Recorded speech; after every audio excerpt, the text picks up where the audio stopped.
Assalamualaikum warahmatullahi wabarakatuh. Nama saya Brahma Astana. Saya di sini ingin menjelaskan sedikit tentang permainan bulu tangkis dengan tujuan sebagai pengayaan nilai PJOK.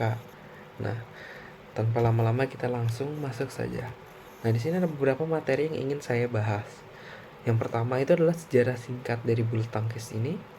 Yang kedua adalah cara bermainnya.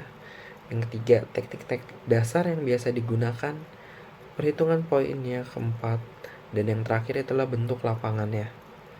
Nah, untuk sejarah singkatnya, awal mula bulu tangkis ini ada pada abad ke-18 yang dulu berasal dari permainan battledore and shuttlecock di Inggris, di mana pemain memukul bola bulu dengan raket.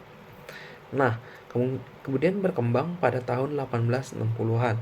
Permainan ini mulai populer di kalangan bangsawan Inggris dan diberi nama Puna, karena dipopulerkannya itu adalah di kota Pune, India.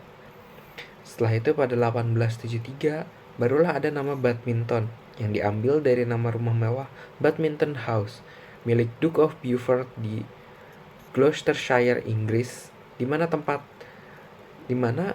permainan ini dimainkan untuk pertama kalinya secara formal. Nah, untuk aturan resminya itu baru dibuat pada tahun 1887. Ini peraturan-peraturan resmi ini dibuat oleh Bath Badminton Club di Inggris. Setelah itu pada tahun 1934 barulah dibentuk Federasi Bulu Tangkis Internasional IBF yang sekarang adalah BWF. Didirikannya di Inggris. Pada 1992, bulu tangkis ini baru menjadi salah satu cabang olahraga di Olimpiade Barcelona 1992. Nah, sedangkan untuk perkembangannya di Indonesia dimulai pada tahun 1950-an, di mana bulu tangkis ini sudah mulai populer di Indonesia, dan saat itu Indonesia menjadi salah satu negara terkuat di dunia bulu tangkis itu sendiri. Nah, itu sejarah singkatnya sudah dijelaskan sedikit. Nah, sekarang bagaimana cara bermainnya? Bulu tangkis ini biasanya umumnya dimainkan oleh dua orang yang saling berlawanan, ataupun bisa 4 orang dengan permainan ganda 2 lawan 2. Permainannya biasanya dimulai dengan servis dari sisi kanan lapangan dan memukul shuttlecock ke lapangan lawannya. Setelah shuttlecock dipukul, barulah lawannya membalas dengan pukulan lagi dan terus saling memukul shuttlecocknya.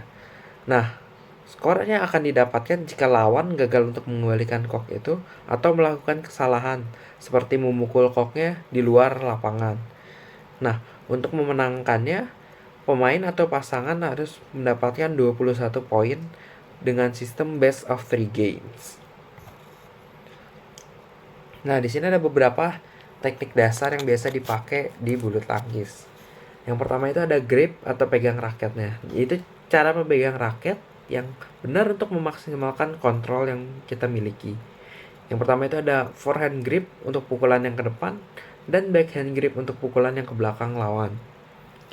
Setelah ada grip, seperti yang tadi, ada servisnya.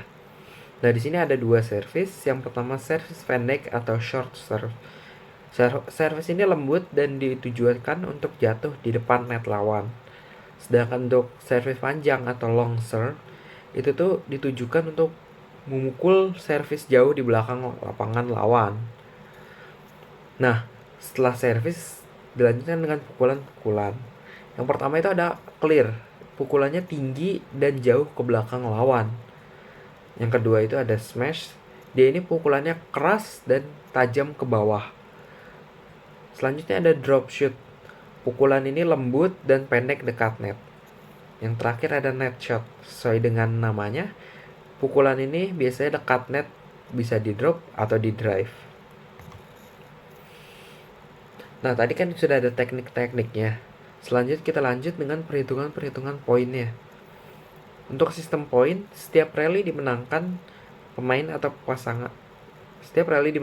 ketika pemain atau pasangan mendapatkan 1 poin. Nah, untuk memenangkan setnya, pemain atau pasangan harus mencapai poin 21 dan harus unggul minimal 2 poin. Contohnya jika skornya adalah 21 dan 19. Namun jika skornya adalah 20-20, 20 sama, permainan akan dilanjutkan hingga salah satu pasangan atau pemain itu unggul 2 poin. Nah, untuk memenangkan pertandingan, biasanya bulu tangkis itu dimainkan dengan best of 3 games. Jadi ada 3 set maksimal. Dan pemain atau pasangan harus memenangkan 2 set untuk memenangkan pertandingan ini. Namun jika setnya satu sama, pemain dan lawannya sama-sama menangkan satu set. Nah, itu set ketiga akan dimainkan.